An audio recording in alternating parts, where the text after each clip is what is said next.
अब मुझे बताइए कि एक हाइड्रोजन एटम है, एटम, दूसरे हाइड्रोजन एटम है, H एटम। अब दोनों का मास सेम होगा, दोनों का चार्ज सेम होगा। इसमें एक इलेक्ट्रॉन एक प्रोटॉन है, इसमें एक इलेक्ट्रॉन एक प्रोटॉन है, और इलेक्ट्रॉन प्रोटॉन के बीच के चार्ज का जो डिफरेंस है वो कितना है, डेली। इसका मतलब इसका जो चार्ज है वो क्या हो जाएगा, डेली, क्योंकि एक प्रोटॉन एक इलेक्ट्रॉन, डिफरेंस कितना, डेली बोल रहा है, तो डिफरेंस कितना, डेली मैंने लिख दिया, तो इसके भी चार्ज क्या हो जाएंगे, डेली। इसको समझेंगे, इलेक्ट्रॉन और प्रोटॉन के चार्ज का डिफरेंस है डेली, इसमें एक इलेक्ट्रॉन एक प्रोटॉन, तो दोनों का चार्ज का डिफरेंस क्या होगा, डेली, लिख दिया, उस चीज़ को लिख दिया। इसका मास है एम, इसकी मास है क्या, एम, हाइड्रोजन की, तो आप एम एच लिख सकते हैं। हो गई, कुछ डिस्टेंस होगी, हम उसे मान लेते हैं वो डी है। अब क्वेश्चन में क्योंकि मेंशन किया है कि वो दोनों फोर्सेस, इलेक्ट्रोस्टैटिक फोर्स और gravitational force between this two hydrogen atoms are cancel out each other, तो अपन ये क्या करेंगे कि वो दोनों क्या इक्वल है, तो अपन ने बोला कि भाई एफ ई इक्वल टू अपन के क्या है, एफ जी। तो एफ ई के लिए अपन क्या लिखेंगे, के, क्योंकि दोनों चार्ज सेम है, तो डेल ई स्क्वायर, और नीचे डिस्टेंस का स्क्वायर, इक्वल टू, इधर अपन क्या लिखेंगे, इधर कैपिटल जी, एंड क्योंकि मास सेम है तो एम एच होल स्क्वायर अपन डी स्क्वायर। ये तो कैंसिल आउट हो गया। हमें क्या चाहिए, हमें चाहिए डेली, तो अपन डेली को इधर रखेंगे, के को नीचे डालेंगे, और अब देख लेंगे, एक बार लिख लेते हैं डेली। अब डेली पे स्क्वायर है, स्क्वायर इस साइड जाएगा, स्क्वायर रूट हो जाएगा, तो जिस पर स्क्वायर बाहर हो जाएगा, स्क्वायर किस पर है, मास पर, मास क्या होगा, बाहर आ जाएगा, तो एम एच हो जाएगा।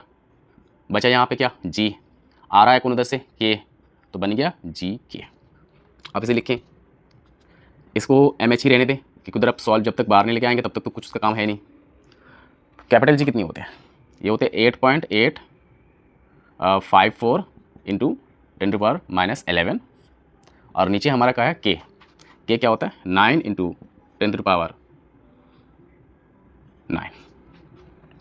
अब यहाँ पे देखें, इस +9 को ऊपर लेके जाएंगे, -9 हो जाएगा, -9 11 20 होता है, 20 को फिर अपन कैसे लिख सकते हैं, 10⁻⁻2 पावर बार में 2, मतलब मैं ऐसे आपको दिखा दूँ 10⁻⁻2, और अपन इसे कैसे लिख सकते हैं, इस तरह से, वो बाहर आ जाएगा, तो 10⁻⁻10 क्या हो जाएगा, बाहर आ जाएगा, तो हमारे पास क्या बचेगा, 8.854 अपन 9 बचेगा। और मास कितना है, मास कितनी है हाइड्रोजन की, मतलब प्रोटॉन की बराबर, वो कितनी होगी, 1.67 लिख सकते हैं, इंटू 10⁻30 सॉरी 27 इंटू कितना रहा है, 10⁻10, बच क्या रहा है, 8.854 अपन 9। इसे आप डिवाइड कर लें, इसे आप क्या कर लें, डिवाइड कर लें, तो इसे डिवाइड करने के बाद